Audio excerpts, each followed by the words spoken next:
allegiance to the flag of the United States of America and to the republic for which it stands, one nation, under God, indivisible, with liberty and justice for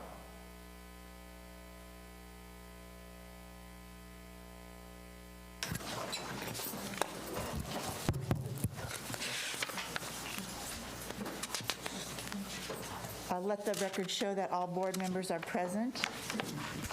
And I'd like to welcome everyone and thank you for waiting. I know this was a different start time, but we were all at the Whitcomb graduation earlier this afternoon, beginning at 5, which was lovely. And we had how many students? About 45, 50 students go through the ceremony, and they were all very happy, and so were their moms, dads, and parents, and families, and friends. Board members, I need an adoption to approve the agenda. I move that we adopt the agenda with the modification that we exclude discussion action items 8, 9, and 10 and push those to a later board meeting for a fuller discussion. Second. I'm just looking at it. This is the first I heard. Okay. All those in favor? Aye. Aye. Those opposed? Okay, let the record show that the minutes are the agenda is approved minus items 8, 9, and 10. Am I correct? Yes. Yeah, okay, thank you.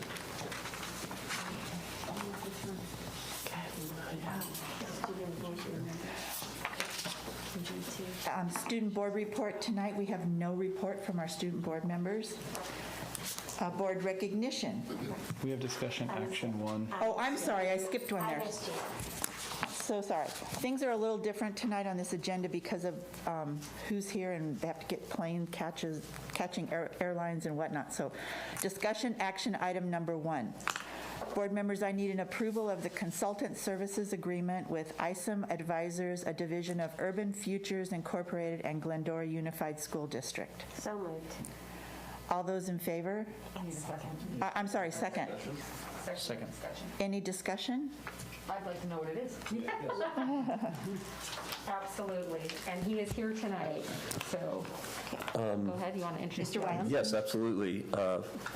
President Borg and board members, I'm very pleased to announce we're seeking a partnership with ISOM Advisors. This will be a key partnership in our seeking of a bond issue, as well as in an evaluation of facilities for repair and what is necessary in order to move us forward into the future. So I'd like to present Mr. John Isom from ISOM Advisors to do a brief presentation. Welcome, Mr. Isom. Good evening. It's okay to... Sure. Great. And I believe there's a presentation that we're going to put up on the screen so members of the audience and those from home will be able to see this. So my name is John Isom, and I'm with ISOM Advisors, and we're financial advisors to school districts. And specifically what that means is when a school district says, hey, we need some money for our facilities, or might be operations as well, we lend our expertise and we help the district in navigating through that process. As this is coming up, myself just individually is by way of introduction, so I've been doing this for the last 23 years. It's actually the only job or career I've ever had jobs in high school and college, but this has kind of been my career for the last 23 years. And I'm proud to say that what we have been able to do is work with more school districts throughout the state of California than just about anybody. They're loading it. They're loading it. Okay, that's fine. So what we do and what makes us unique is we're a full-service financial advisor, and what that means is essentially from the point that the district says, hey, we need money, we hold the hand of the district every step of the way. So we assist the district in assessing the feasibility of it, if your community would even be supportive. We do surveys to help in that assessment process. We help out on the campaigns, working with the campaign committee of citizens who also want to help out in that process. And if ultimately we're successful as a district and the voters say, yep, we want to support you, then we assist in the issuance of those bonds. And that's our primary role, is that of a fiduciary and financial advisor. Okay, perfect. Here it is up here. So if we can go to the next slide, perhaps. Done a lot of work with your neighbors. We worked with Azusa, El Monte, Whittier, Upland. You can see a number of the districts up there. I apologize for the small print, and it's even going to get smaller. So the next couple of slides just give you some of our successes in the last few election cycles. So even during COVID, we assisted 29 different school districts to pass these measures. Now that's quite a bit down from earlier years. Next slide. In 2018, when we worked with 56 successful school districts, and quite a bit down from what is a typical presidential election. Next slide, on 2020, where we worked with over 70. And these are districts all over the state, from Imperial County in the south all the way up to Siskiyou, Del Norte County, Redwood, Redding, and Shasta County, et cetera. Again, I apologize for the small font, but it's just a listing of a lot of districts, a lot of counties, and a lot of bond programs. But I think the encouraging thing for you guys is A, our track record, certainly we believe is strong, but B, even during COVID and this pandemic, people have been supportive of these programs, and I'm going to tell you why. Specifically, I also wanted to tell you a little bit about your district and give you some specific data for you guys. So if we can turn to slide 8. You know, any bond program is based off of a district's assessed value, and that simply is all of the property value within the district boundaries. And if you've been part of, earlier bond attempts or earlier bond successes, if you're going way back into the early 2000s where this district has passed 2 of them, it's based on the property values within the district. And that's not market value, it's assessed value. It's the value that the county assessor places on the property. So people who've lived in their homes for a long time get that Prop 13 benefit. But good data for you, again, it's such small font, but I'll be clear to point it out. In 2021, the tax base hit an all-time high of $6.6 billion. So that's all taxable property within the boundaries of your district.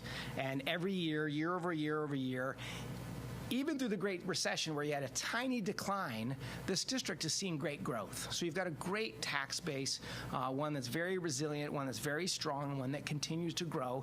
Even if there's not a lot of development going on, it's just the changing of hands from one older property owner to a newer property owner that also fuels assessed value growth. As I mentioned, this community has been supportive of the district in the past, having passed a bond in 2000 and in 2005. The 2000 bond got almost 78%, and the 2005 bond got over 63%. But of course, all the monies have been spent. The district still has facilities needs, certainly needs that were not as evident back in 2000 and are certainly needs today. So let's look to the next slide. And this is kind of a budget slide, if you will. This is an idea. When you're talking about how much can we do, what is our community potentially able to assist us with if they were to approve a measure? And this gives you an idea of the different bond proceeds that could be generated under a program. And we've put forth different tax rates, $45 per 100,000, $50 and $60 per 100,000. And if you look to the far right-hand column, you can see anywhere from $90 million to $120 million. And that would be one portion of funds that the district could use. It would also use state aid dollars in combination. Some districts have a lot of developer fees, some have a little, but that's kind of the three-legged stool that districts use when talking about, hey, how do we address our facilities? But it's interesting to note, the most recent study that I saw showed that 70% of all facility dollars come from local bond measures. So that's kind of the way that the state of California set up the rules. And that's what we live with, right, is we have to get local bond measures, and in so doing, we can get state bonds as well. Some context. Next slide, please. Okay. I feel so bad. The TV's just as small on that side.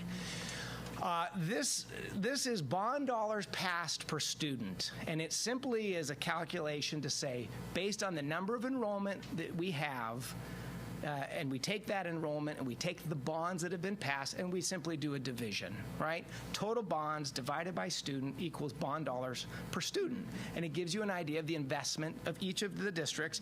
We put forth just the unified districts. And for those that can't see, the average bond dollar passed per student in LA County is about $32,000. Glendora is $8,000. Again, the average is $32,000. Your district is $8,000. You know, Beverly Hills is $250,000. Santa Monica, Malibu is $140,000. Even Wiseburn is $75,000. At the near the very bottom, and I think folks in the audience can even see that little red represents Glendora. Okay. Next slide. So that gives some context on bonds. This is some context on tax rates. Again, same exercise, but we said let's just look at let's look at all the unified school districts and look at the taxes and how many bonds each has passed.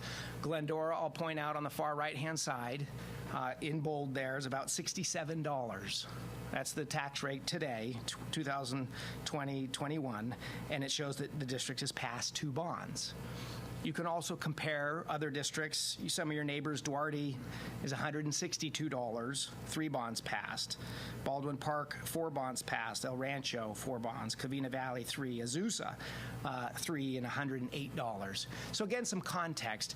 And I'll be the first person to tell you, just because you don't have a lot of bonds passed or a lot of tax rates means that you should do it. I mean, you always hear that, well, if everybody's jumping off the cliff, should we jump off the cliff? No, it doesn't mean that you should just raise taxes to raise taxes. You have to be able to make your case to the community and in this case, voters. And again, this is, like I said, we'll explain what has been our key to success in working with districts. So next slide, 13. A little bit about your voter demographics. You've got a plurality of voters that are Republican at 40%. Democrats are about a third at 32%. And then the balance is others, which usually falls into more declined states and then some of the smaller political parties. A lot of your voters vote by mail, 65%. And your voting population generally skews a little bit older if you look on that voter age demographic to the right. So a fourth of your voters are 65 and older. You've got another 34% that are 45 to 55. The reason that's important is you can't just count on the parents to carry the day. This is something that, again, we want complete community support. We want the grandparents. We want the older residents that don't have kids in school anymore or maybe never had kids in school to say, yeah, this is something I'm willing to support and I want to be behind. Slide 14. This is a really interesting slide because it talks about turnout and why it's relevant. I think this is great because, again, this is Glendora Unified School District voters and the turnout. Last election, as was the case throughout the country, and definitely California, was historic in the turnout among voters. Your community had 82% of the voters vote. That's very significant. But I also want to draw your attention to June of 18, which is 3 columns over. That is the last gubernatorial primary, and there we only had 30%.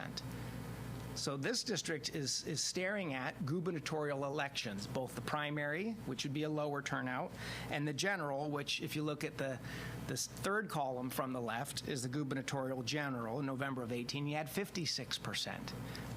Why is all of this relevant? It's relevant because different elections have different mixes of voters. Part of the reason that we do the survey, part of the reason that we consult districts and say, hey, this is what we think you should do, is because you might be able to pass a measure in a high turnout election, but maybe not in a low turnout election, or vice versa. Or maybe you can pass in any election, or maybe you can't pass in any election, and you need to kind of do some PR work.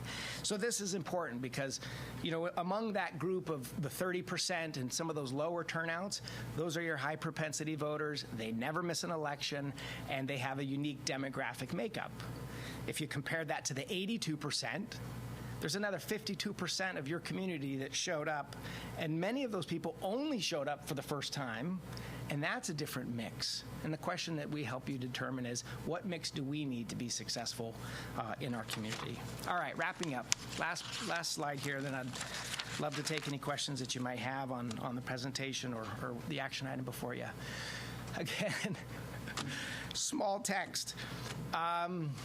Two different elections that the district can consider if you wanted to pursue what's known as a Prop 39 bond, which requires 55% voter approval, okay? You have to go on a regularly scheduled election date. The next one, absent the recall election that will be likely October, November, will be in June of 22 or in November of 22. And there's really just, there's a few line items in here, but I'll just talk very briefly about what we view as the key steps. One, you obviously have to know what you're trying to finance, what your capital plan is. You got to get your project list together. You got to get your capital plan together. Then we marry that with a potential property or a financing plan. How can we pay for all of these projects? Okay, we can't pay for all of them, but we can pay for some. Some state aid, maybe RDA dollars, maybe developer fees. The balance and the last piece comes from a local bond. If you as a district and a board are interested, you say, yeah, we're interested, we have needs, we want to explore whether or not our community would support us. Now, to be very clear, explore doesn't mean go and put a bond on the ballot. Explore simply means, hey, let's go see if our community is willing to support us and at what levels. So the exploration process from our perspective is twofold. One is a quantitative test, where you do a survey. I know the district has done surveys in the past, but you get some statistics and some data, and it'll tell you statistically if you can pass a measure or not. Do you have more than 55% support? It'll tell you statistically which projects are important to voters. My recommendation is, hey, if you want to do a swimming pool and the voters say, no, we don't want to pay for a pool, our recommendation is don't do the pool. But if you're willing to pay for the other 90% or 95% of the projects, thank you very much. Same with tax rate. We want to test the different tax rates, and statistically, we can get feedback from the voters to say, oh, $60? Well, that's too high. How about $50? How about $40? And I can't tell you how many times in my 23 years of doing this that going with the right amount has been very successful, because zero is zero, even if you ask for a bigger tax rate. But if the voters are willing to support you at $42 or $36 or whatever, then our advice is to say, hey, take that. It's their dollars, their schools, do that. So that's quantitative. Qualitative would be talking to kind of the movers and shakers, the stakeholders in the community. You know, what does City Council think? What does the mayor think? What does the Chamber of Commerce? What do the senior citizens groups think? The unions? What do these people think? And when I say qualitative, because you can't really put a finger on it, you can't put a number to it, but you can get a consensus back. Like, hey, you know what? The community really is supportive of this idea. And when you have a qualitative go-ahead and a quantitative go-ahead, those are the winning programs. A lot of people ask us, hey, how can you guys be so successful in passing all these measures? You must be really good at campaigns. And we say, yeah, we're pretty good at campaigns, but the real reason for the success is creating a program that the voters are willing to support. I mean, it's as simple as that. I mean, there's a lot of work that goes into it, but it's as simple as that, is bring to the voters a program that they're willing to get behind and they're willing to support. So in all of this, I've summarized most of that. I do want to draw your attention to kind of that middle orangish bar, which is the deadline. In order to make it on the June election, you actually have to adopt a resolution 88 days before, so essentially 3 months. Unless you meet the very first week in March, that likely means at your February board meeting. If the district says, you know what, we should wait, or we recommend you should wait based on survey data, based on the qualitative exercise, then we have to adopt by the first week in August, which usually means a July board meeting, or you can have a special board meeting in August. And then from that point forward, there's a number of other steps, but that's pretty far out there, so I don't want to get too deep into the weeds on a long agenda. But that concludes my presentation, and I'm happy to take any questions that you might have. Thank you very much. Questions, Mrs. Merkley? No questions, but thank you so much. This is very thorough and very informative, and I appreciate it. Thank you. Thank you. Dr. Fernando? Just looking at the different voter turnouts for the elections, when you have been successful, you said you've worked on this for a long time, and you've worked with a variety of districts and district types. Are there different types of elections that you have found that work better for communities like ours versus communities that are not like ours. So in a presidential election, is that a better time to put out for a bond in a presidential election year, or is it better to do it in a different year where there's Yeah. going to be less turnout? That's a great question. I mean, statistically, if you said one of the most bonds passed, the answer is November, presidential November. And then you'd say, well, when's the next best statistically, batch of district bonds? We're talking just quantities. Then you would say, okay, the gubernatorial. But what is important here is creating the program that's best for you. And so I could say, oh yeah, go in the presidential because the most bonds pass there, but that's not even a statistically accurate comment, right? The accuracy should be, well, when we did the exercise here, when we conducted this, quantitative and qualitative assessment, we determined that low turnout election is best for you. I'm not going to have them go back on the slides, but those first few slides where we showed our successes actually broke it down, June and November. And even for us, the majority of our successes have been in a high turnout November election, but we have dozens and dozens and dozens of districts that were successful in June. So in some ways, my job's easy because I don't have to pick an election date. I can share the data, but I just say, hey, I don't know, but I know the process that will tell us what's best for you guys. So my advice is target June.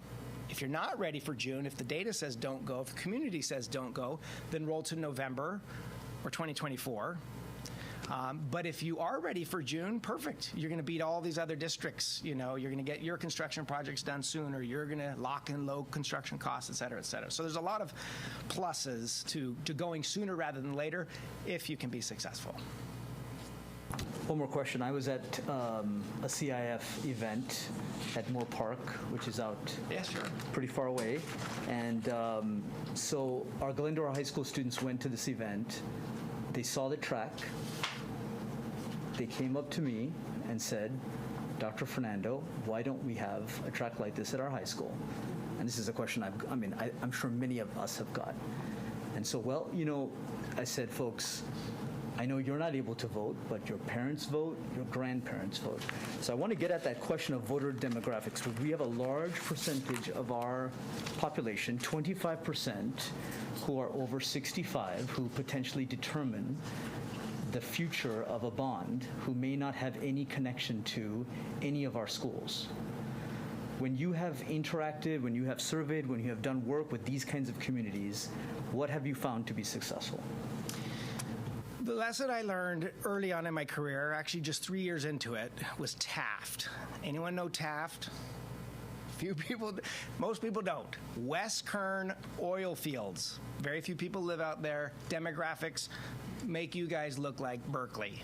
Very conservative, much older, much more Republican. It's very conservative. And I went in thinking, okay, this one's going to be an interesting one. The demographics don't look good. And what I found in Taft, after we got 81% success, was that Taft cared about their kids across the board. This wasn't even Taft Unified. There isn't. It was Taft Elementary, Taft High School. This was just Taft Elementary. And from grandparents to guardians to senior citizens to, hey, those are my neighbor kids, I'm going to look out for my own. I see the benefit in helping my own. It's the one tax that you get a true tangible benefit. So I think it's having those conversations with senior citizens, with older folks that may not have kids in school, and say, this is what's in it for you. For my dad, it was, hey, you want better home values? Do that. For my mom, she's like, my mom was a teacher. I vote yes on all bonds, right? I'm just going to support the kids. All of us kids had been gone. For a lot of folks, it's Prop 13. You'll be shocked. You have some beautiful homes and people that I think have been here for a long time, and I think you'd be shocked at how low assessed value is for your senior citizens. So you say, hey, senior citizen, this is going to cost you $2 a month. Well, that's it? Well, of course I should support the kids for $2 a month if that's what the average senior citizen is. So a lot of it's messaging, a lot of it's messengers, but those are some of the things that have been well received in communities I've worked with in the past. Mr. Ellenson? Thank you.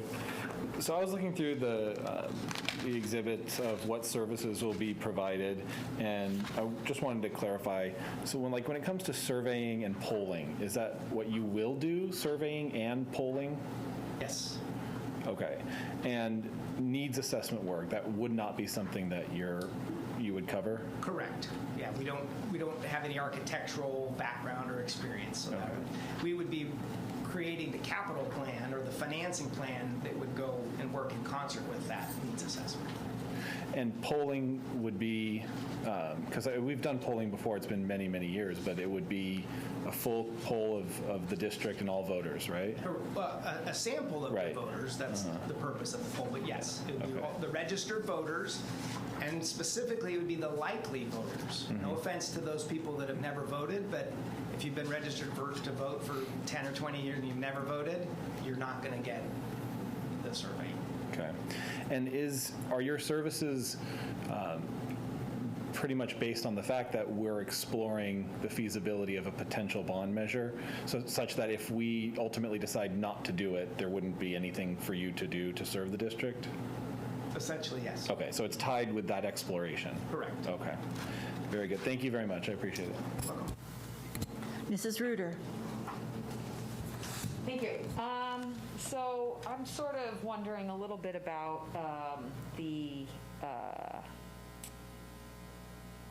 sort of needs assessment that we're working on right now. So I'm going to talk to both of you guys at the same time. It's been 5 years since we've done a needs assessment. The needs assessment started 6 years ago. The actual report was presented to the board 5 years ago. Okay. And I can't believe I don't remember this, and maybe you don't off the top of your head either, but do you remember what that needs assessment number was? The needs assessment was 135 million for everything. However, the concentration was based on 21st century classrooms. Right. And it did not take into consideration, it was based on infrastructure to get to the 21st century classroom. So it was basically renovating every single classroom in the district. This needs assessment that we're going to be exploring tonight in your action item is more of an infrastructure assessment, where we'll be looking at roofs, electrical capacities, plumbing, because the schools are older, and we are we are looking at the idea of how do we sustain these schools for the next 100 years, which means infrastructure first, and that was what was missing from the actual. We did do the full infrastructure needs assessment, and if my memory serves me, and Corey, you're my memory when it comes to this, it was well over $300 million. We pared it down to the $135 million to get the tiers that we put together for Measure GG. I think there were two. There was one I that think there were was 3 tiers. well, but 2 assessments. One was more facilities, and then one was a technology assessment. Yeah, and combined. clearly, to answer your question, Dr. Fernando, they will not support an off-cycle election. That is for sure. Our voters will not go for an off-cycle election, and they will not support a larger technology bond that Right. way. So that leads me to my question, where we really do need it for the facilities. But I have some concerns about how much facilities construction costs right now. Anybody that's trying to do any construction on their home or commercial business is frankly gobsmacked at the numbers that they're looking at right now. So I just wonder if now is an appropriate time to consider facilities constructions that way. And if you're seeing a downtick, if people are saying, well, wait a minute, we're not going to get nearly as much for our money right now that we would maybe 3 years ago or 3 years from now, given construction prices and all that kind of stuff. So what are you seeing as far as market trend is concerned when it comes to the rubber meets the road for construction costs? Yeah, what's interesting is you've got an interesting dynamic here, because construction costs are going up. And in the 23 years I've done this, they go up, and sometimes they pause. And maybe sometimes they go down just a teeny little bit, and then they start going back up, okay? So I would be remiss if I said that I think construction costs is going to go down by 2022 or 2023 when you would actually start construction projects. The same could be said about interest rates. Right now, you can get a much, much bigger bond with really low interest rates than you would with higher interest rates. So in some ways, you're offsetting a little bit of that construction cost escalation. But rather than try to predict the future, my advice is, hey, I would get ready, get to the starting line. The starting line for you would be to ultimately adopt a resolution. And if at that point in time you say, hey, things look good enough, like construction's not too crazy, interest rates are good, then you go. If not, then you say, let's wait till 2024. So there's no downside in doing the exploration and getting ready. I always tell districts, you don't want to regret assuming that like November 2022 is better than June when you could have passed in June, or going in 2024 when you could have passed in 2022 and construction costs ended up being lower in 22 than 2024. There are too many variables exist there. So the districts, like I say, that we're working with now, understand that things look bad now, but we're really talking about construction in 2023, and really who knows then. But again, it's about getting to that starting line, and at that point in time, I think you make that critical decision of. So you're not seeing a slowdown in people dipping their toes in the water? No, on the contrary. I mean, we passed 9 in November. We had, I would say, 60 that were going to go. So we had 50 plus districts that said, hey, not going to go. Well, now they're saying, okay, we have to go. We kind of had to go there, but it's pandemic, let's not go. We have to go.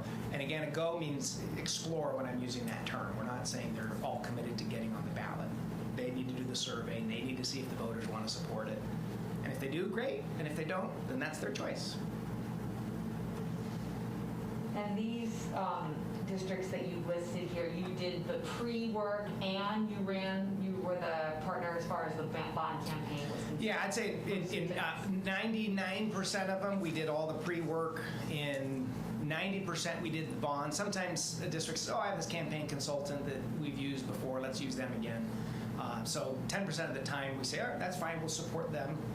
But in the vast majority of those districts that you saw, we do all the steps. And I'm sorry, I might have missed it from the beginning. Where are you located? We're up in Walnut Creek, up in the Bay Area, and then Okay. we've got an Orange County office as well in Tustin. Okay. All right. I'm sure I'll have more questions later. Thank you very much. You're very welcome. And last but not least, I have a question about voter exemption. Is a bond issue something that, like our senior citizens, I worked in another district where we did like $221 million bond, and some voters could apply for an exemption as senior citizens. Is that a bond or? That's not a bond characteristic. It has to be a parcel tax Oh, characteristic. parcel tax, okay. And you can structure a parcel tax that way. Bonds, you cannot. Okay. They just use the exact same tax collection methodology as your normal taxes. So I just say, Okay. hey, if you're paying the 1% to the county, then you would be part of this bond opportunity. The built-in advantage for seniors would be Prop 13 for most of those. But that's a parcel tax, not But a a bond. parcel tax, you could completely exempt them from Yes, paying at thank you. all, but you cannot on a geo bond. Okay, just wanted to be sure that the public understands that as well. Yes.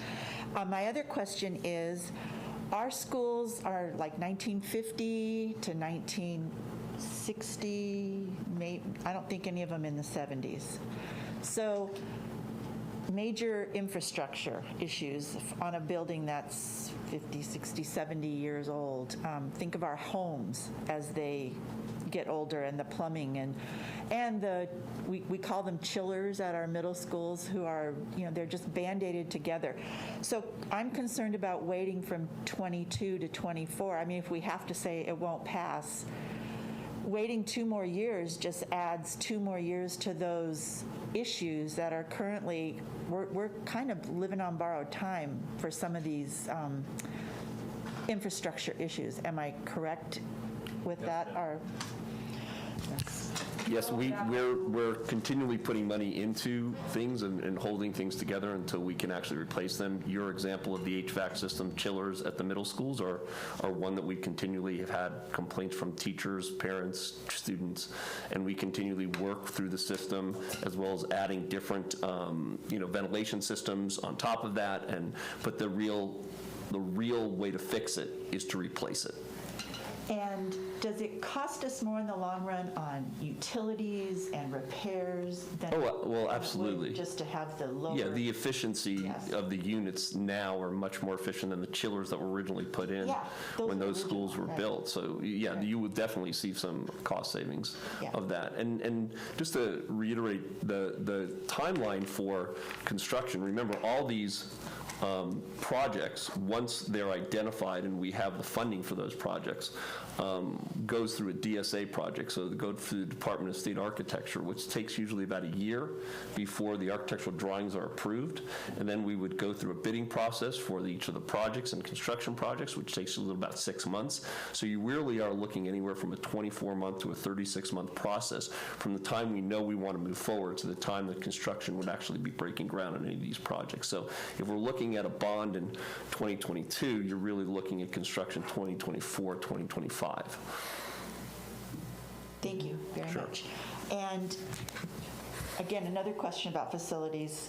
I don't know if the public even knows this, that our track is in such disrepair that we can't hold home track meets there, and that the students are traveling to the opposing school that they're playing against to do our home games on their tracks if they're, That is correct. We use it only for practice. yeah. It needs to be fully replaced. Yeah, Yeah. it's a shamble. And I've also had emails from parents concerning the band having to practice in, crazy facilities or conditions out there and wanting some more help for them too. My last question is, does it help to educate the public on how schools are funded? As far as districts, we all get a base grant, but not all of us get the other two pots that are out there and available. Is that part of your campaign? Generally, no. And part of the reason is that voters generally fall into three camps, right? There's like two ideological groups. There's the, I vote for everything because I support children, I support the schools, I vote no on all bonds and all taxes, right? Doesn't even matter. I've seen bond programs, it was literally 50 cents a month. 50 cents a month, and the school's falling apart. And people are like, vote no. It still passed, but there was a segment of the population, that's just their ideology, and that's fine. We got to respect that. And then there's the undecided group, and a lot of times that's the group that makes the difference at the end of the day. They tend to, in fact, all groups tend to not really get that much into the weeds. I think it's more important to educate people how facilities get improved, and that the state of California says, look, these are the rules. There's no state, fairy that's going to come in and just give you all this money. There is not. Schools have always been funded by property taxes. Pre-Prop 13, that's what funded schools. The state of California changed the rules a little bit, or voters did with Prop 13, and they say, okay, now you have to do a local bond. And if your voters say no, hey, sorry, but it's going to come from local property taxpayers, a little bit of developer fees, and state dollars to match what the locals put up.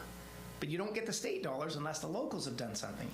I think that's the important education that we need to share with people so that they understand. It's like you're not choosing between, getting your schools fixed and paying a little bit of taxes or not, or you're basically saying we're okay with the schools the way they are, or we want to improve our schools. That's the fundamental question. And it's important, I think, for your voters to understand that's how schools in California are done. That's why that chart of all those unifieds who pass bonds is, I think, compelling, because it gives people education about, oh, wow, a lot of districts are past 3, 4, 5, 6 bonds. We've only done 2. Maybe it is our turn to do another one. Or maybe not. Again, you hear me always clarify that maybe the community's not ready or willing to support a bond, in which case more education is needed. Mm-hmm. Okay, thank you. Anybody else with any last thoughts? Just one more question. Okay. I noticed that the services that you could provide are very comprehensive. I think more comprehensive than we've had in the past, where maybe these different services would be broken out between different advisor groups or consulting firms. And so doing financial advisory, polling, and consulting, are there potential conflicts of interest or anything like that we should be aware of? No, I think on the contrary. One, we found that putting it all under one umbrella makes it a lot easier to manage. You say, pick up the phone, call John. He knows the questions or answers on these different things. You don't have multiple profit centers, so I think it's a lot cheaper for a district that you're getting it all under one roof. At the end of the day, much of what we do is on a contingent basis. So if you're saying, well, maybe you're going to give us advice and push us to go down the ballot, it's a terrible business model. if we're pushing districts that we already know will lose to go on the ballot and hope they pass. So we don't do that. So we have a built-in, incentive to make sure we're providing you the best advice and say, we're with you. We won't recommend anything that won't pass because we know we're not going to get paid ourselves if it doesn't get passed. So I would say on the contrary, we probably have an even greater incentive to provide you 100% accurate advice and to dissuade you from going if the data says so. Thank you. Thank you, Mr. Eichen. Thank you, guys. Appreciate and thanks you again coming. for accommodating the early agenda item. No problem. Thank you for coming. We appreciate the information. Okay, I need to back up one item to report of action. We have to take a vote. Oh, You I'm gotta vote. sorry, I'm sorry. Thank you. All those in favor of the approval of the consultant services agreement with ISOM Advisors? Aye. Those opposed? The motion carries, 5-0. It has been moved and seconded. Be safe. Thank you, John. Okay, report of action taken in closed session. I am pleased to announce that the Board of Trustees in closed session has appointed Mr. Eric Osborne to be the new Executive Director of Student and Family Support Services. His employment will begin July 1st, 2021, and he will be placed on Step 3 of the Certificated Management Salary Schedule. The roll call vote was unanimous with all board members present.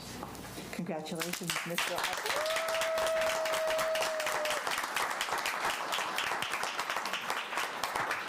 Dr. De Leon? Mr. Osborne, would you like to come to the podium, please? Yes, Congratulations. thank you. We are thrilled. Thank you, Board, Dr. De Leon, Cabinet. Thank you so much for this opportunity and the confidence you have in me as we lead in this area. It's work that I've been doing for the district this year, and I'm very passionate about it, and so looking forward to it. I want to thank my Sandberg family, my wife, and my children, so thank you very much. Please introduce your wife and children. Yes. My wife, Jenny. Yay. My daughter, Lindley, who's in 3rd grade, finishing up 3rd grade at Colin, and little Charlotte, 1st grade at Colin. So, Yay. once again, really appreciate the opportunity. Thank you. Congratulations. Congratulations, Mr. Osborne. We know you're capable, and it's a big chunk to check off, and we're in need of your services, so looking forward to it. Thank you. Could I ask a favor where maybe either Mr. Osborne or Dr. Kelson can explain to the audience at large what this new position is going to be, how you're going to be serving our students here in Glendora? It's really exciting, so I think it deserves a little bit of extra time. It's kind of not new. It's reconfigured. Well, Sort. I will, Mr. Osborne, I will start, and please fill in where you'd like. So thank you for asking, Mrs. Reuter. Essentially, Mr. Osborne's primary focus will be around the mental health and wellness of our students, as well as expanding our parent-family education programs. He is going to be tasked with providing what I would call extra support to our students who are foster youth, our students who are homeless, and our students who live below the federal poverty line, which in the city of Glendora and in the district is about 25% of the students that attend this district. So, Mr. Osborne, in addition to those items, would you like to talk a bit about what you've done this year? Yeah, so this year in particular, I think my eyes have been open to some significant needs within the district. You know, being over at Sandberg for the last 7 years, I've had kind of a vision change. I used to be very myopic, and now my eyes are open. And I think this year in particular, I've noticed some significant needs within our students and our families. And that's certainly where my passions are always aligned. So we have students here in our district and their families that desperately need connections. They need connections for me to help provide services, whether that's shoes and clothing and food, tutoring support, whatever it might be. We need to really do our best to ensure that every child has a powerful future, because that is our vision for this district. And so in addition to that, we've talked about possibly creating a care center for the district. And so we have a few few talks about that and very passionate about that work as well. And then our dashboard data as a district, our equity report shows that our students in some of these populations that Dr. Kelson mentioned and others really need somebody to be there for them. And so in every role that I've had, from teacher to assistant principal to principal into this new role, connections has always been something that has been really important to me, and serving all kids is something that's really important to this district, really important to me, and certainly a passion. And so I really look forward to filling that niche and making connections with kids and their families, and really to help support all children here in the district. And so if the public's listening, I certainly hope that they'll reach out to me and that we can start that process as soon as July 1st or earlier. So thank you again. Tomorrow. Just kidding. Thank you again. I guess I'll say one more thing too, is a lot of these, you're wondering like, where do we have room to do all of this? A lot of it's going to be happening out of Whitcomb High School. We have some empty classrooms there, and it's my understanding anyway. We're going to make it happen. You're gonna, yeah. Yes. Okay. Thank you again for the Thank you. opportunity to come. Thank you. Really appreciate everybody. Thank you. Congratulations. Yay. I'm sorry, I didn't. Okay.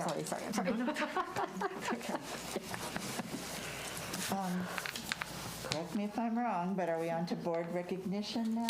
We are. Yay. Yay. Dr. These De people have been Leon. sitting here patiently I for know. a Thank you while. guys so much. Oh, it's going to be This is just Dr. my DeGrazia. favorite, Dr. DeGrazia. Thank you, President Board, trustees, Dr. De Leon, distinguished guests. Thank you all for being here. Thank you for your patience. It's an exciting evening because we get to recognize outstanding employees. In fact, 12 of them. The first 7 that we're going to bring up here one at a time was through a new program through LACO, LA County Office of Education. We were able to recognize 7 of our outstanding classified school employees in their School Employee of the Year program for LACO in 7 areas. And so the first, I'll tell you a little bit about each person as we bring them up. When you come up, please see Suzette. She will have your certificate, and we'll go through each one, and please join me in recognizing them. First is our Paraprofessional of the Year, Juliet Tajiki. Let's give her a round of applause.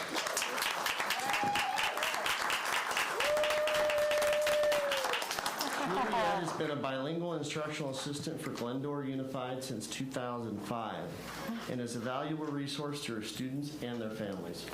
Her positive outlook has a direct effect on the outcome she assists in generating each and every day.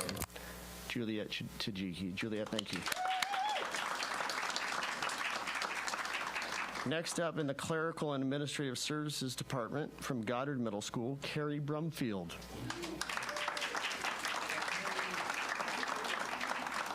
Carrie is the School Administrative Secretary 3 at Goddard and has worked for Glendora since the year 2000. She is the epitome of customer service, and her work with assisting staff and students with Canvas this year is to be commended. Carrie, thank you for all your work. Congratulations. Carrie, will you please stay up here, and can we have our other awardee come back, and we will keep you all up here for a Juliet, little don't bit. hide back We'll get a there. We see group you. shot. Come on back So up. come on over here, okay? We'll just kind of have you lean up against the dais here. In the food and Vanna White knows come around. nice try. In the food and nutrition services area, Kenya Johnson, our nutrition services manager at GHS. We were very excited when Kenya joined our team in 2019. Her creativity and energy are welcomed by all who come into contact with her each and every day. And her leadership at Glendora High School is clearly evident in her daily work. She's also been part of our Inspiring Administrators Academy this year. Thank you, Kenya. This gentleman's back again. He was recognized earlier in the year for another city award. This is a LA County School District Award, Custodial and Maintenance Services, Dion Kerr, Head Custodian, Glendora High School. Dion is the Head Custodian 3, out column 3000. At Glendora High School, he's worked for the Glendora Unified School District for a mere 39 years. He's only like 42. I don't know how he pulls it off. His work and concern for the betterment of students and staff are exceptional, and his dedication to his craft, and it is a craft, is to be commended. Thank you, Neil. In the Health and Student Services area, Jennifer Ono. She's our RN. Jenny, come on up. Jenny actually has served at Sellers since 2017 as one of our RNs prior to recently moving over to Glendora High School in her new role as school nurse. Her extended efforts this year with all things COVID-19, while ensuring the safety of students and staff as her top priority, have been very much appreciated. Jenny, thank you so much for everything. In the area of technical services, Mr. Gabriel Carrillo.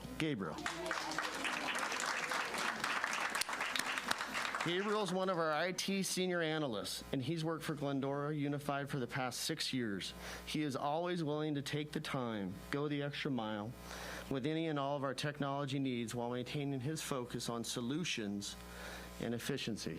Thank you, Gabriel, for everything you do. And our last CSEY Classified School Employee of the Year award goes to Rob Bryce in the area of skilled trades. He's our carpenter for the district.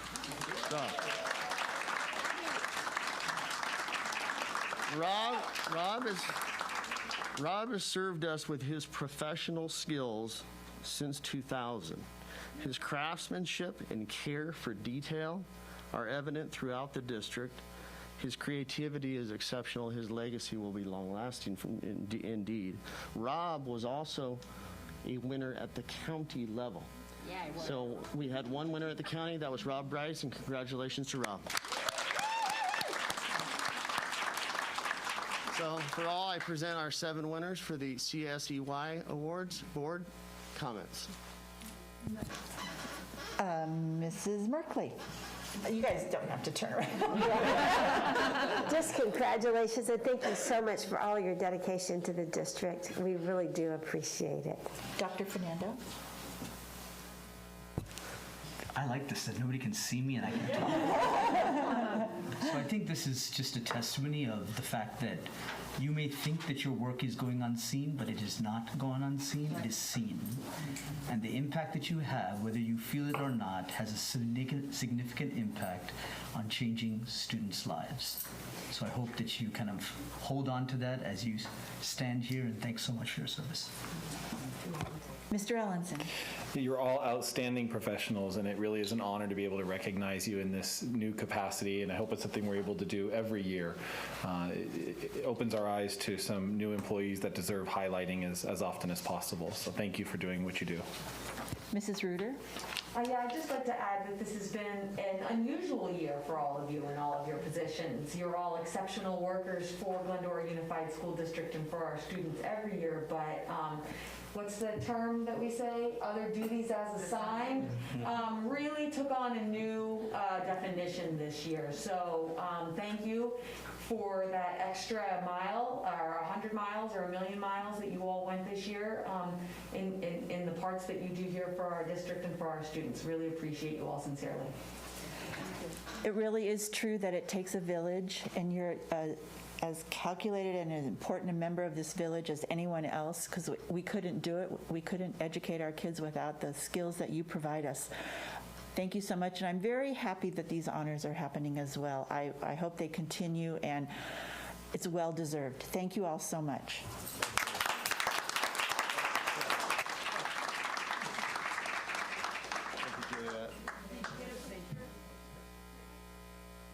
She got it. She got it. Oh, got it? Okay.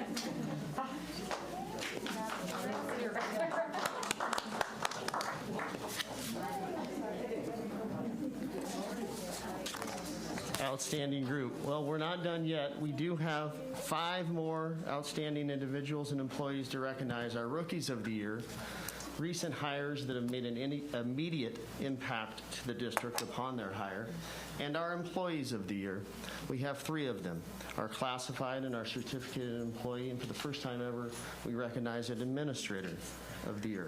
We will start with the classified Rookie of the Year, Sutherland Office Manager Mary Jane Heath.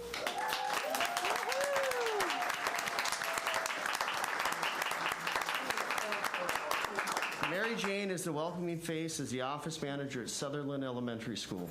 And prior to beginning officially this past year, she was a super sub across the district. She's go-to, super sub.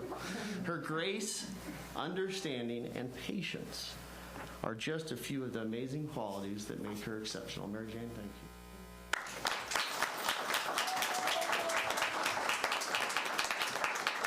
She grabbed the front row seat. Damian Riggs is your certificated Rookie of the Year. Damian?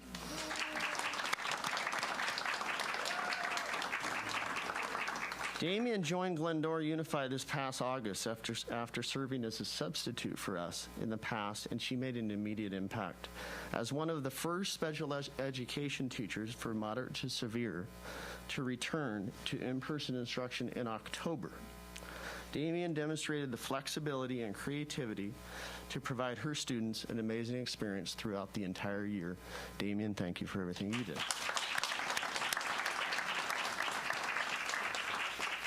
Our inaugural Administrator of the Year goes to the one and only Dr. Rebecca Summers.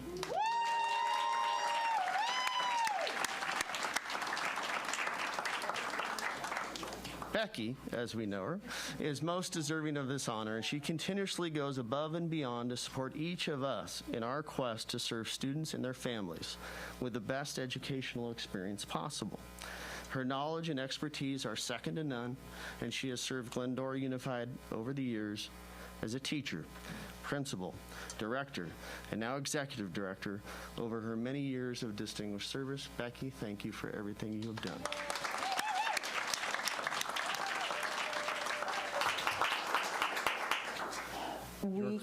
Your classified employee of the year is John Kayumjian. John.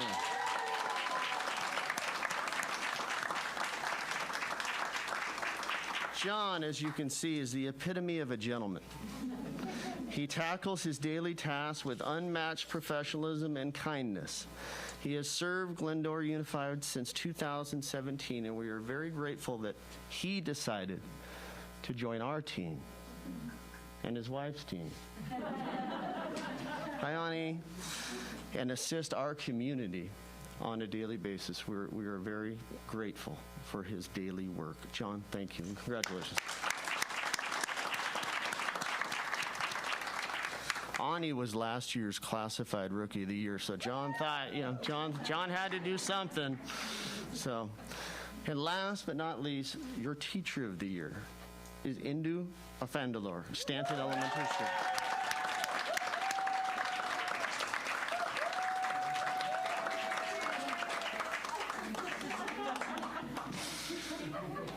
Indu,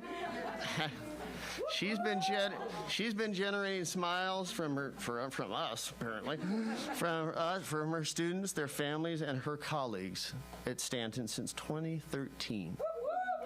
The experiences that she has provided to her students, both virtually and in person this year, are nothing short of amazing. Her work and leadership in special education have been exemplary. She's a true gem.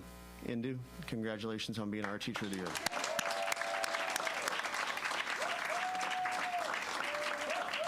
I present to you our Rookies of the Year and our Employees of the Year. Congratulations to all 5. Ms. Borg. Wow.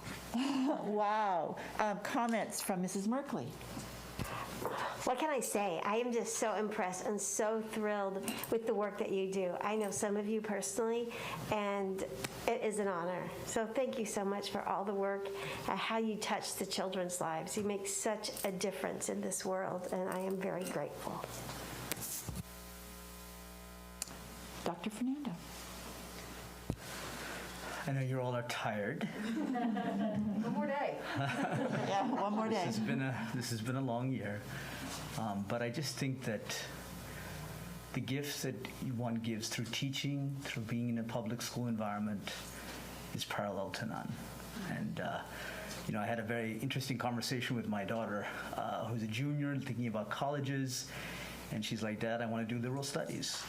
And it's in part because of the interactions that she's had inside and outside the classroom of making an impact on people's lives. And so thank you for those of you that are just starting out or who have a great legacy here in Glendora that have given back to us. Indu, you know how much I love you. Thank you for your work. So congratulations. Mr. Ellenson. This is one of those times where it's a shame that you can't see how bright we're smiling under here, because this is a very much a bright spot in this school year to finish right before the end of the school year, recognizing U5 and what you do. And I know you or something about you, and these are 5 outstanding people to recognize. And I could tell personally and from what I've heard how much of a positive difference you make every day for people. So it really is a pleasure to recognize you tonight. Thank you. Mrs. Reuter. I really am glad, like my colleagues, to be able to see you all in person and look you in the eyes to thank you, all of you. I wish, like you said, we can, oh goodness. You gotta save those for your Instagram, those faces for your Instagram channel. All of you go the extra mile. That's why you've been selected by the district this year and by your peers and by all of us, is that we have outstanding, amazing, everybody employees in this district, but you all really went above and beyond this year, which has been a challenging year. So I'm happy to see you all. Congratulations to all of you. I look forward to getting to know some of you that I haven't had the pleasure to see in person. So thank you and congratulations. I have worked with several of you, and John, one of the reasons I really like getting our reports online, but I miss having your deliveries to my front porch, because I did run into you every once in a while and finally introduce myself. You've been lovely. This is awesome. I'm thrilled for you. And Becky, oh my gosh, Becky. From even before I was here I've always lived in Glendora, but we've been all over Laco together in other positions, so I'm thrilled for you. It's like a goodbye tour for you with all of this. You're like a basketball player who gets to play in all the arenas before they retire. I'm thrilled for you, and thank you for all your commitments. Mary Jane. Sutherland, my heart is there. My children all went there. So I know you're the first eyes that people see when they come to a school. And if you're not welcoming, and you're also the person who knows everybody's secrets too. So you've got a great position there, because you get to know all the parents and the kids and everything. And Damien, what side are you working at? I'm at Glendora High School. Okay. Yeah. Okay. Maybe I missed it when Dr. DeGrazia said it. But thank you. I mean, oh my goodness. Special ed, you have a special heart. You really do. And Indu, I need to get to know you if everybody else knows you around here. I'll come by and come visit your classroom. Yes. Thank you so much for everything you do. Thanks all of you for being here tonight. And did you get a picture? You got it? Okay. Would it be okay if I just say one thing? Of course. I brought my aide tonight as my plus one, because this doesn't happen without that. So Please introduce. Please introduce. Have her stand up and introduce her. Go ahead and introduce her. That's Melanie Kane. She's my aide. We've been school married for 8 years. She's divorcing me this year. Oh. She's retiring. And I will miss her dearly, and this doesn't happen without her. You're right. We, like I said, it takes a village, and every member that works in a district is part of that village. Absolutely. Thank you so much, everyone.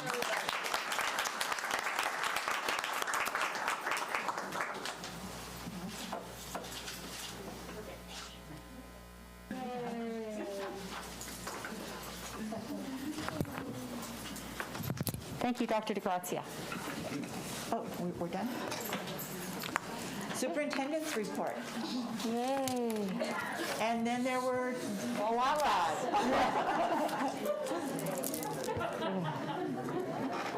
Let me give it a second. We'll give him a second. And then we've got to get the report up on the... Yeah. Superintendent's report. Gabriel's going back to the... Yeah, Gabriel's walking. Yes, Sebastian. Poor Gabriel.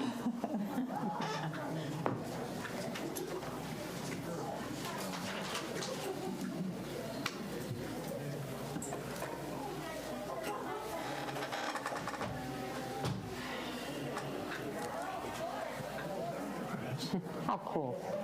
Don't you love these evenings? Dr. De Leon? All right, thank you.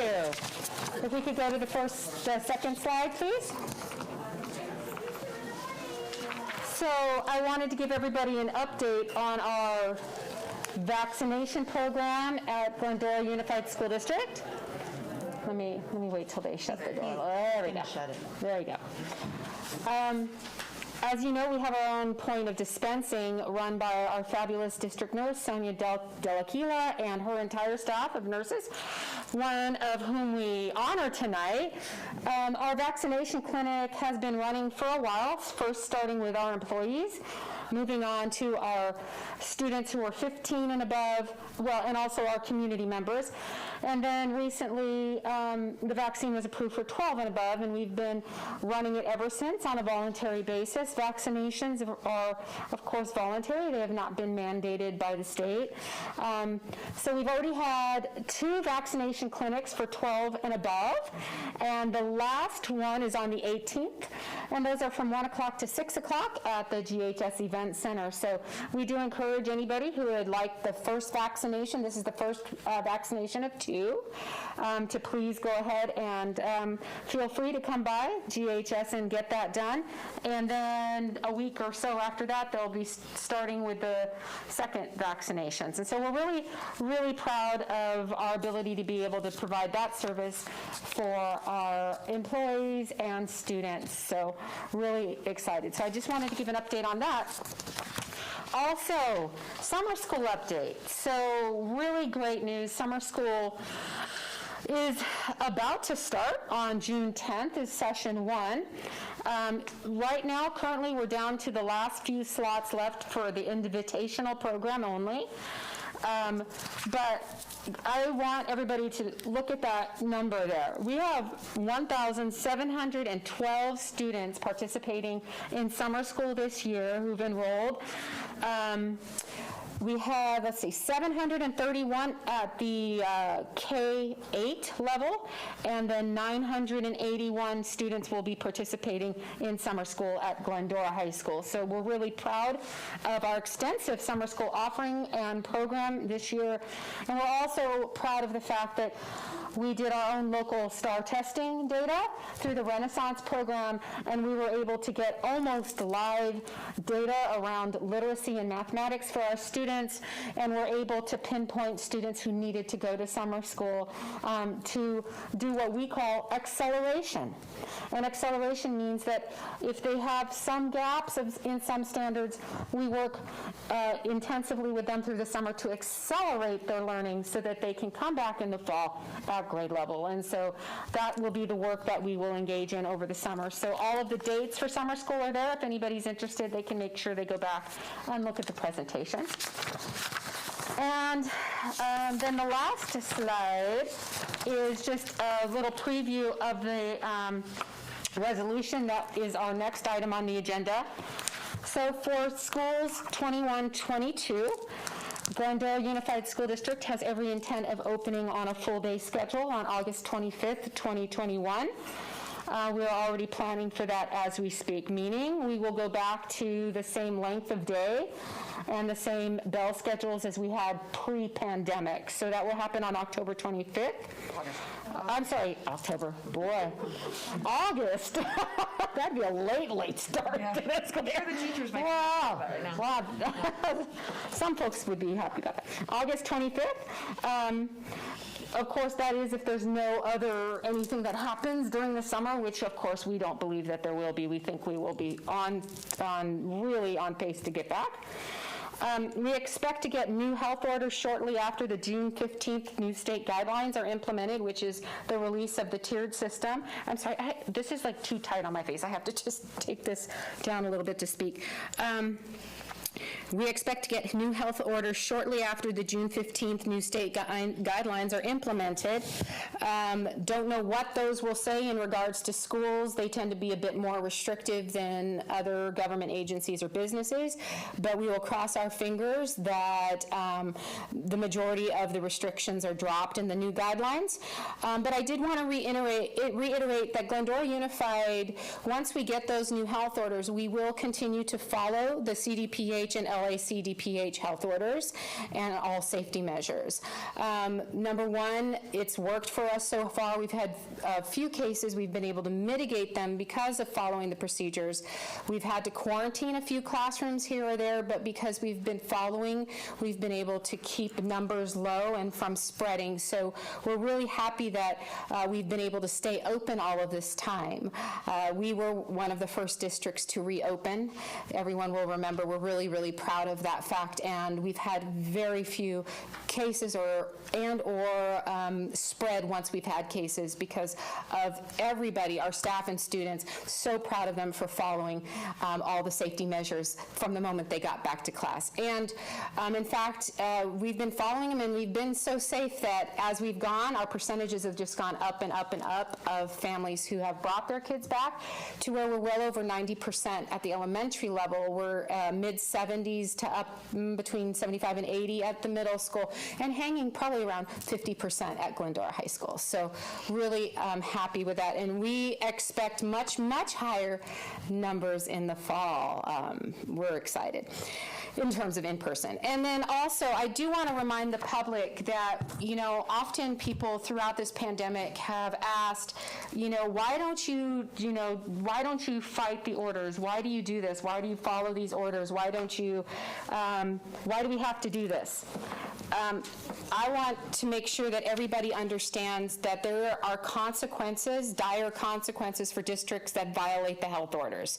So when I say that we're committed to continuing to follow the health orders, is not just to be safe, but also if we don't, we confirmed with our supervisor's office, I know Trustee Reuter did, that not only will there be sanctions against the district, but they will immediately close our schools down, which means then we're not going to school, which is completely counterproductive to what our intent is, which is to be in school full-time, 5 days a week, which, by the way, we are the only district anywhere near us that's going 5 days a week right now. And so we want to continue on that path, open completely, fully, full day, but we will continue to have to follow whatever measures they give us because we don't want to risk being shut down. So that is my report, and then we have an action. Any questions from the board at all before we go into the resolution to reopen schools? I just was wondering if we had much of a waiting list as far as summer schools is concerned. This is by far and away the largest enrollment in summer school I think we've ever experienced in Glendora Unified, but I'm just wondering, at all levels, was there much of a waiting list for students that might need access to some of these classes? Virginia?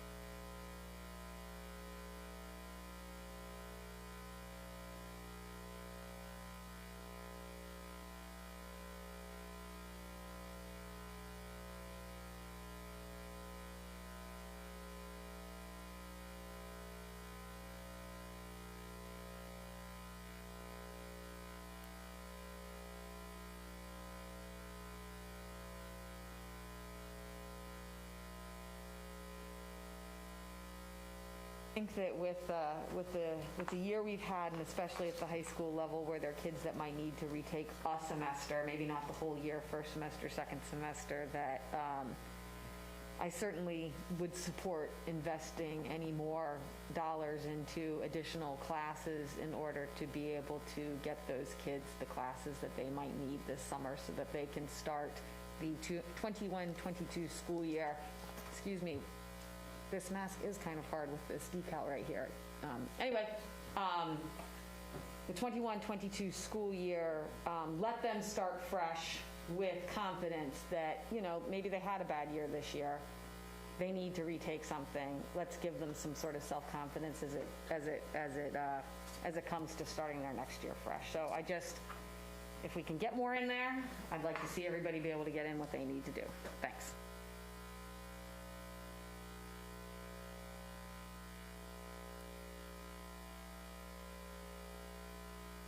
About my report? So we're moving to the discussion action item? Yes. Okay, board members, I need a motion to approve resolution number 17 to reopen schools. So moved. Second. Anybody else have discussion on this? All in favor? Aye. Opposed? Motion passes.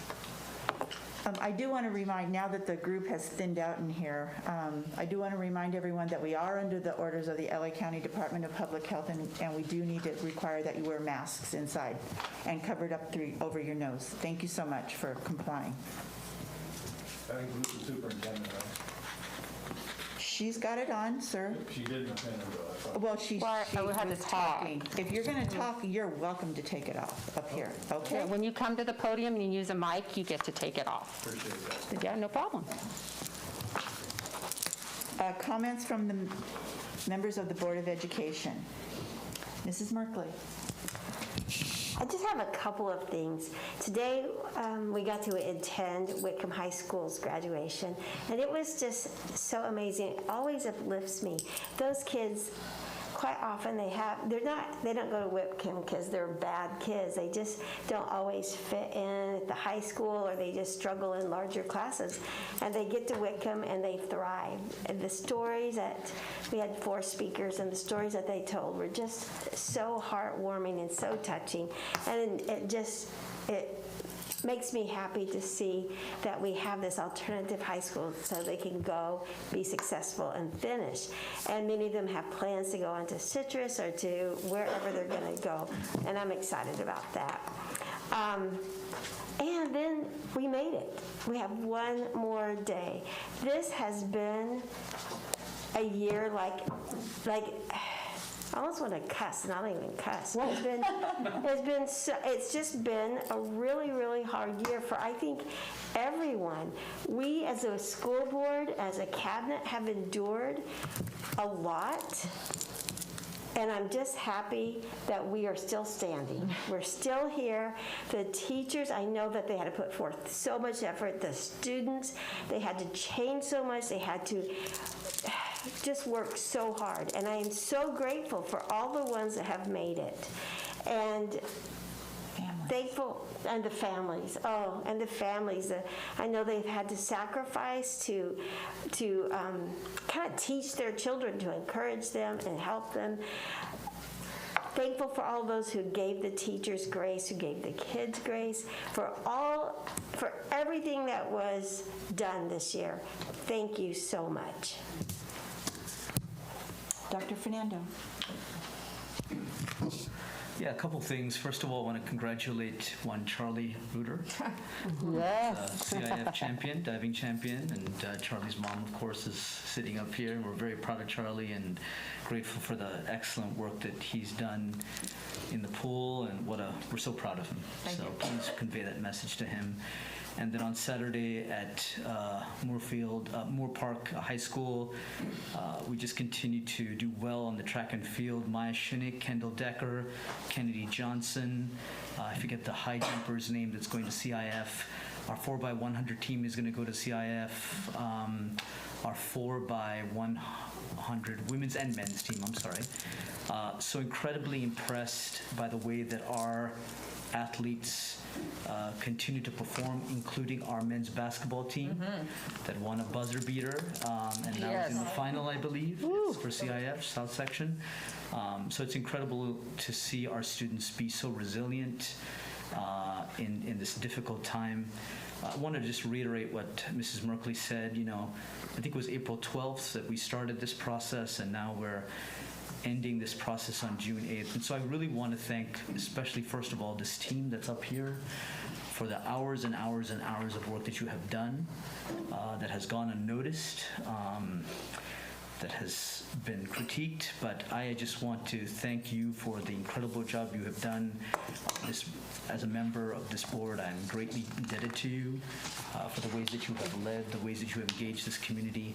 Also grateful for our teachers and our classified staff, some of whom are in the audience. Incredible work that they have done. This has been a very difficult year. I hope that they have time to get away from the screen. We all need to get away from the screen after this year.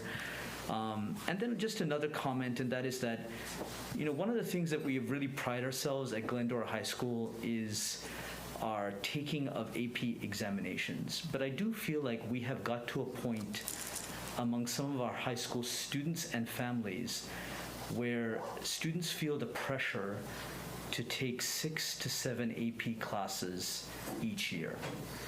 And especially with the pandemic and the issues that are related to stress, I think we're continuing to see impacts on what that has for kids.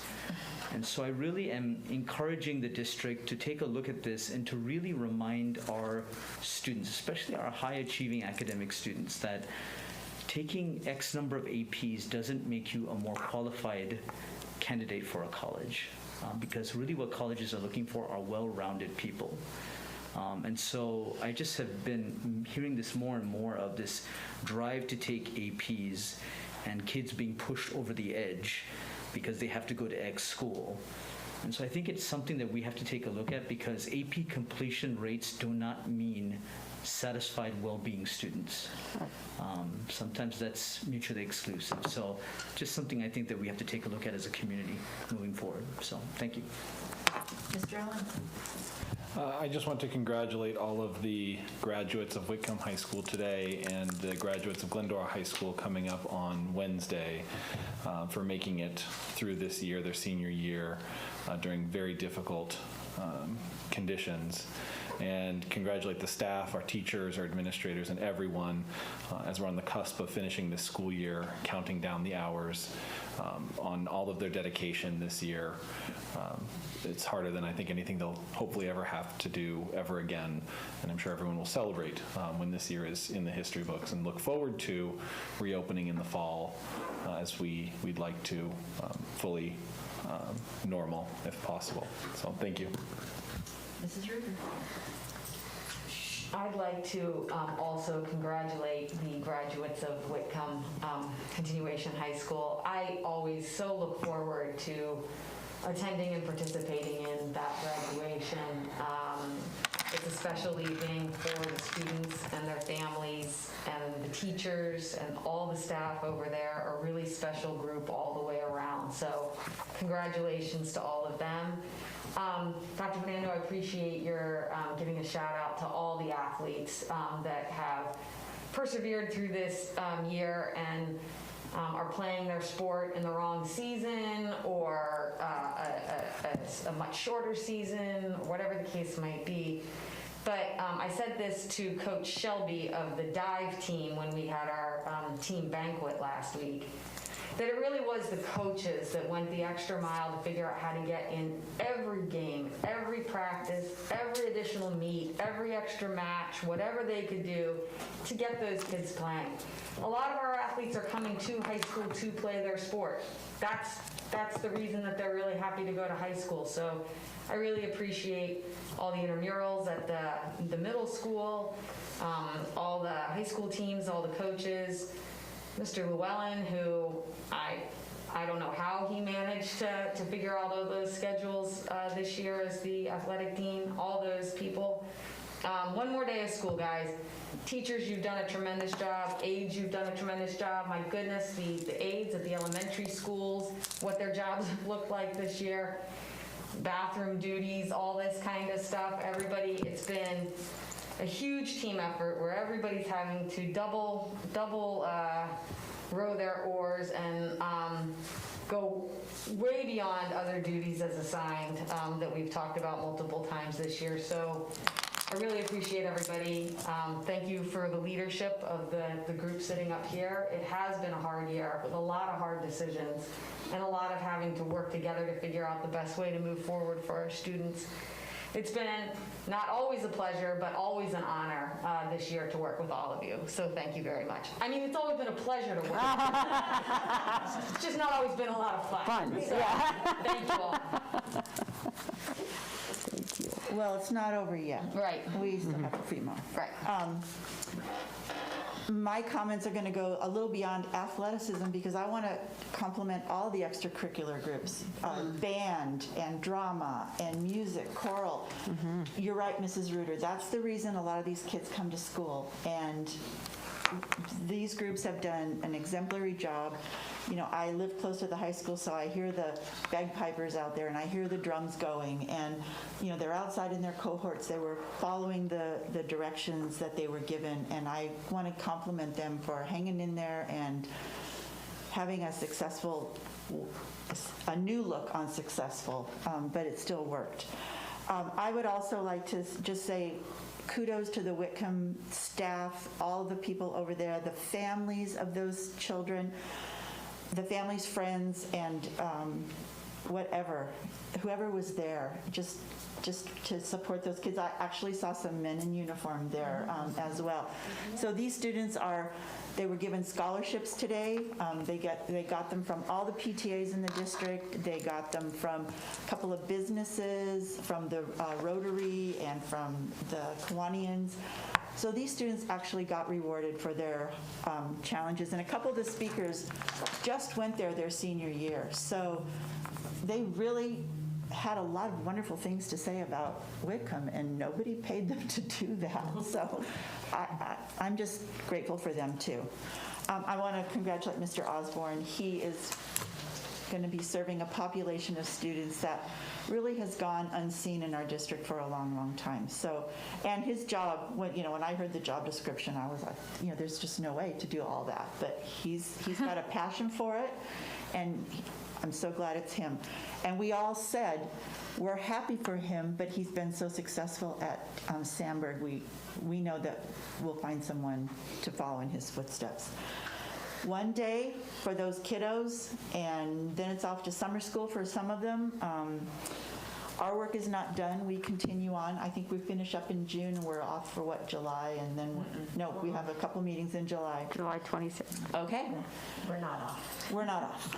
But the work goes on. That was wishful thinking. Nice try. They didn't tell me this in board member school. Okay, thank you all. And now we're going on to public hearing. There is none tonight. Public input.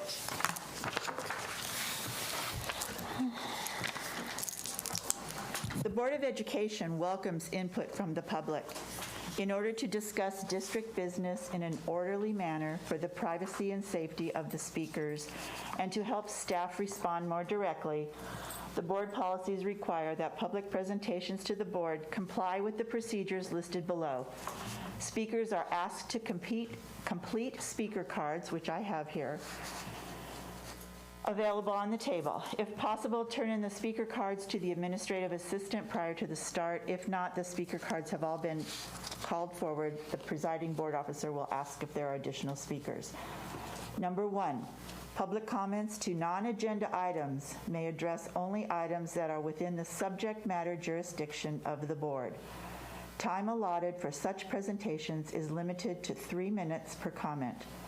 Total time allotted for the input on a non-agenda item is 20 minutes. Public comments to agenda items are limited to 3 minutes per agenda item.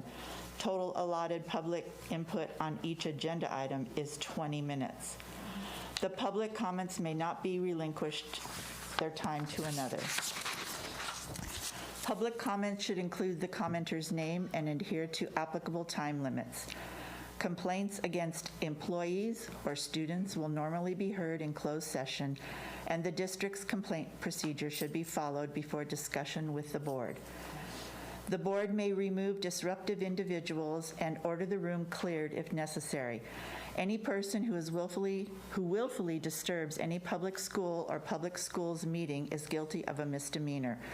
And my addition to this is that you are all welcome to speak. I ask that you be decent and remember that you're a role model for your own children. The first speaker is Laura Chanelia.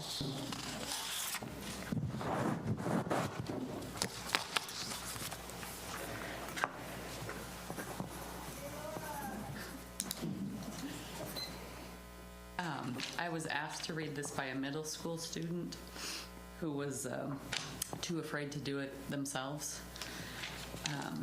So I'll just read this. To the school board and Dr. De Leon, I'm so glad, like so many others, that this school year is done. This year has caused me a lot of heartache. and at times just wishing that I wasn't even here. It was bad enough that I missed the whole summer being stuck at home, but then to not be able to go to school, to see friends and teachers put me in a depression. Looking at the other kids on Zoom, we all pretty much had the same expression of hopelessness, that no one cared enough to get us out of this situation. I don't know what would have happened to me and a lot of other kids mentally if we had stayed on Zoom for the rest of the year, which I know was being considered. You came into our classrooms when we got back in school and smiled and waved, as if nothing had ever happened.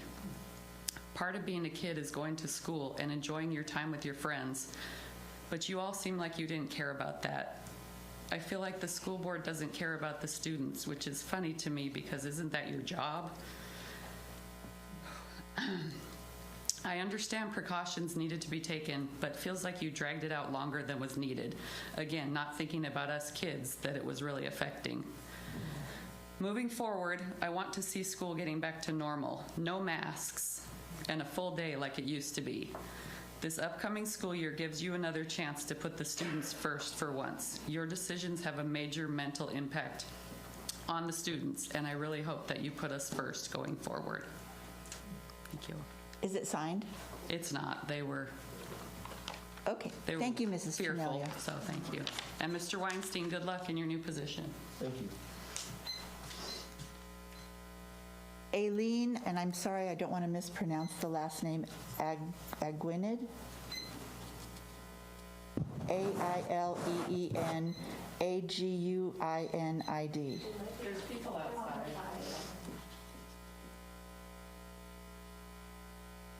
Okay, we'll wait. Jamie Lambertson.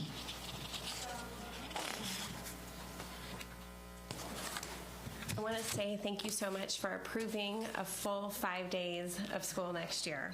I'm coming to you as a parent and an advocate for our many parents and students who are too afraid to speak out, to ask, how can we partner together to make this next year amazing for our kids? Last month, we spoke about ineffective use of masks. They are more detrimental to our health than more helpful. We have never masked the healthy. When the mask mandate lifts, what are you going to do as a school board to be a voice for all Glendora parents to make masks optional? My fear as a parent that if you don't stand for something like mask choice, is that what you're going to do when the LA County Health Department promotes mandated COVID shots? What are you going to do to make this a choice? And if you make this a choice, what are you going to do for the children who choose not to get the experimental shot to be discriminated against? 86% of kids getting the shot are having an adverse reactions. Since no one is held accountable for reactions and possibly deaths, this should absolutely not be required. They have a 99.997 recovery rate, and in new medical research, those who have COVID have T cells that will fight this virus if they get it again. Again, how can we work together for all of our kids to have an incredible 21-22 school year? Thank you. Thank you, Mrs. Lamberson. Ms. Lamberson. Is Aileen out there? Okay, thank you. Carrie Managana. Did I say that wrong? Is she in the room?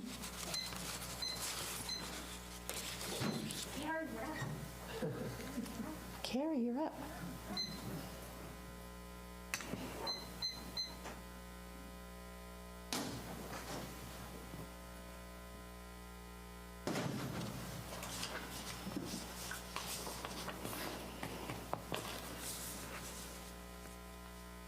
Won't have too much this time because I know I was a little heated last month, but I really don't expect much from any of you, but at least I want you to know a few things.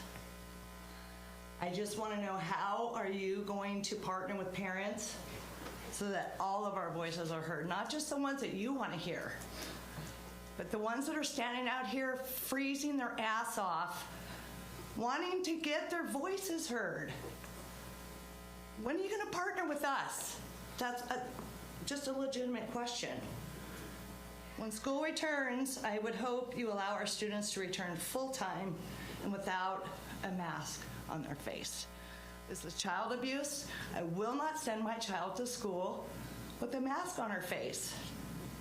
It's child abuse. School may be coming to an end, you guys, but rest assured, we are not going anywhere. We are going to continue to fight for our kids.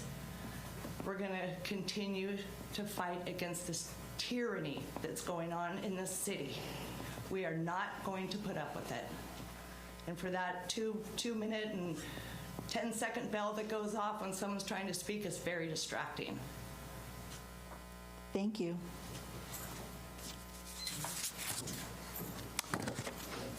Kimberly Jordison.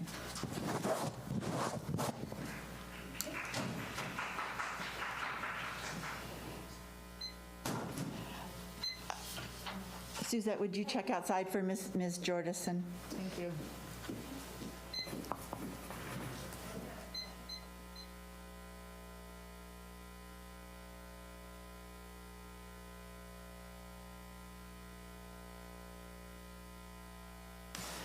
Good evening. Good evening. I'm here again. I have a few questions. I'm curious. How many times a week or a month is the board reaching out to the health department to demand the COVID restrictions be lifted? Especially with all the new data that's coming out with regards to, people having long-term immunities, not needing the vaccination, not needing masks. And, why are we making the majority suffer for the few? It's been proven that asymptomatic individuals do not pass the virus and that it doesn't transmit on surfaces. However, our kids still have to deal with draconian measures that are like they are in jail. Enough is enough. Let's use the real science, guys. The rules, quote, rules, are not even followed by the people in charge. I've said it before. Our kids have to social distance, but I watched awards tonight. Several people, shoulder to shoulder, right up there with the board members. No social distancing, no concern for COVID. But, it's great that you guys are appreciating and congratulating and awarding our employees. I absolutely support them. But on one hand, you're supporting them, but when people stand up and don't like, say something that you guys don't like, they're attacked. So it's sad to hear parents and staff of the district are attacked because they're brave enough to stand up and fight for our kids, like they should be. That's their job, like it's your job. So how do you guys all sleep at night? That's what I want to know. You're tearing up our district one piece at a time, and it's completely heartbreaking. When are you going to be satisfied? When is enough enough? Thanks. Thank you.